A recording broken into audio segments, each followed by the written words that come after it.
Hello বন্ধুরা, সকাল সকাল চলে আসলাম, একটা ব্লগ শুরু করে দিলাম। আজকে চিন্তা করলাম যে এখন আর আমি কদিন লাইভ করব না। কারণ কি, এখন ঘুরতে যেহেতু যাব, সংসারে তো অনেক কাজ আছে, সব গুছিয়ে টুছিয়ে যেতে হবে। এখন লাইভ করতে গেলে 2 ঘন্টা সময় নষ্ট হলে সবার মন খারাপ হবে। এইটুকু সময় ছেলে মেয়ের সঙ্গে সময় কাটাই, তাই জন্য আজকে ব্লগটা শুরু করলাম। সকালে 1 কাপ চা খেয়েই ব্লগটা শুরু করেছি। তারপরে চলে আসলাম রান্নার ঘরে। এদিকে গুড়িয়া সকালে কী যেন রান্না করে দিল, ওই যে চাউমিন করে দিল, ম্যাগি। চাউমিন তো বলে না, ওটাকে ম্যাগি বলে। ম্যাগি করে দিল। তারপর আমি ভাত করলাম। আর আজকে আর কাঠে বসিনি, গ্যাসেই ভাত করলাম। আর বিট ভাজা করলাম। বিট ভাজা ছেলে মেয়ে খেতে যায় না, মেয়েকে ম্যানেজ করে মেয়ে আর আমি খাবো বলে বিট ভাজা করলাম পেঁয়াজ দিয়ে। আর কালকে বেড়াতে যাবো, 1.5 কিলো ট্যাংরা মাছ নিয়ে এসেছি। এবার মাছ কেটে নিয়ে আসিনি, কি মাছওয়ালা মাছ মাপতে গিয়ে তার হাত কেটে গেছে, সেই জন্য উনি মাছ কাটেনি, মাছ নিয়ে এসছে। আমি ওই একটু একটু করে মাছ কাটছি আর রান্না করছি। তা ব্যানার্জিবাবু আবার বেগুন দিয়ে পাতলা ঝোলটাই ভালোবাসে, তাই ওনার জন্য বেগুন দিয়ে পাতলা ঝোল করলাম। উনি তাই দিয়েই আজকে ভাত খেয়েছেন। দেখো, কালো জিরে কাঁচা লঙ্কা দিয়ে বেগুন ফোড়ন দিয়ে ভেজে নিয়ে মাছটাকে দিয়ে দিয়েছি। আর নামানোর আগে একটু ধনে পাতা দিয়ে দিয়েছি। এই ছিল আজকে রান্না। তারপরে এবার চলে আসলাম সোজা রান্না বান্না করে খেয়ে দিয়ে বিকেলবেলায় বিকেলে লাগেজ গোছাতে। তা লাগেজে কী কী নিচ্ছি তোমরা একটু দেখে নাও। এনার লাগেজটা তো গুছাতে হবে না, সেটা তো আমারই কাজ। ব্যানার্জি বাবু তো তার দোকান নিয়ে ব্যস্ত। ব্যানার্জি বাবু চা খাওয়ার জন্য চায়ের ছাঁকনি, কেটে, জামা কাপড়, এই যে ব্যানার্জি বাবুর জামা, আমার জামা। আর ব্যানার্জি বাবু তো জানোই তো তোমার, যেহেতু অসুস্থ মানুষ, মানে সুগারের পেশেন্ট, বাড়ি বাড়ি খিদে পায়। ওইখানে গিয়ে তাড়াতাড়ি যাতে কিছু খাবার করে দিতে পারি, ওই জন্য টুকটাক খাবারও নিয়ে নিয়েছি। দেখো আমি কী কী নিলাম। আর এই সেদিন যে গড়িয়া স্টার মলে নিয়ে গেছিলো না, স্টার মল থেকে এই জামাটা কিনে দিয়েছিল,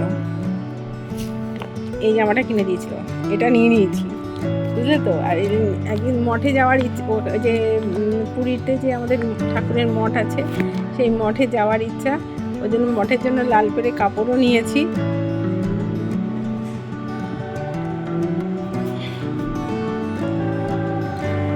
আর একটা ছাতাও নিতে হবে।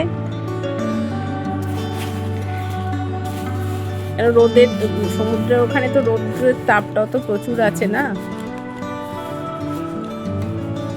হ্যাঁ রে, রাখি, বুঝে পাচ্ছি।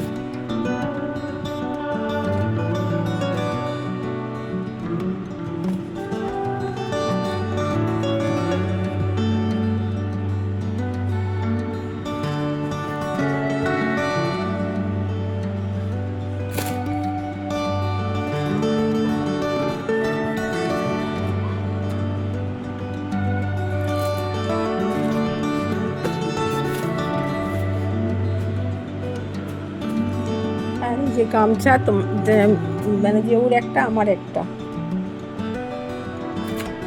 আর দেখবে সাজার জিনিস কি নিয়েছি, এই যে চুড়ি, কানের দুল, আমার গুড়িয়া বলছে তুমি এতগুলো কানের দুল নিয়েছো কেন? অর্ধেক ও মা, 5 দিন থাকবো, 5টা কানের দুল নিতে হবে না? কিন্তু আমি 5-এর বেশি কানের দুল নিয়েছি, দেখো। আর লিপস্টিক এই যে একটা নিলাম। আর আমার ব্যাগে তো সবসময় থাকে, 2টো লিপস্টিক থাকেই। আর এই গলার এই যে নতুন একটা সেট কিনেছিলাম সুতানুকার কাছ থেকে, সেই সেটটা আছে, নিয়েছি। দেখো না কতগুলো গলার হার নিয়েছি, দেখেছো? কটা পরবো জানি না, কিন্তু নেওয়ার সময় আমি একেবারে সিদ্ধহস্ত।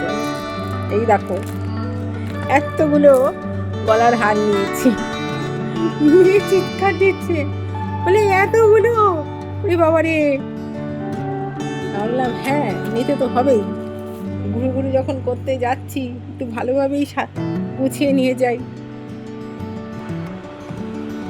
তাহলে তোমরা সবাই আমার সাথে থেকো, সুন্দরভাবে যাতে আমি ঘুরে আসতে পারি। তোমাদের ভালোবাসায় তো আমি এগিয়ে যাচ্ছি তোমাদের সঙ্গে নিয়ে। তাহলে কেমন হলো আমার ব্যাগ গোছানো, অবশ্যই কিন্তু কমেন্টে জানিও। বলো, হাড় খুব কমই হয়ে গেছে, তাই না? কমেন্টে বলবে যে হাড় খুব কমই হয়ে গেছে। আমি চিন্তা করলাম যে 5 দিনে 5টা তো হাড় পড়তেই হবে, আর ছবি তুলতে হবে, তোমাদেরকে ছবি দিতে হবে, তাহলে সুন্দর সুন্দর হাড় নিতে হবে। ওই জন্য শুধু নিয়েই যাচ্ছি। তাহলে তোমরা আমার সাথে থেকো, আমার সঙ্গে চলো জগন্নাথ দর্শন করে আসি। তবে আজকে যাচ্ছি না, যখন যাব তোমাদেরকে সঙ্গে নিয়েই যাব। তাহলে ভিডিওটা আমি এখানেই শেষ করছি। তাহলে যারা এখনো আমাকে সাবস্ক্রাইব করোনি, আমাকে বন্ধু করোনি, তারা কিন্তু অবশ্যই আমাকে সাবস্ক্রাইব করে আমাকে বন্ধু করে নিও। তাহলে যারা আমার সাথে আছো, আমিও তাদের সাথে আছি। টাটা, বাই বাই, আবার দেখা হবে অন্য কোনো ব্লগে।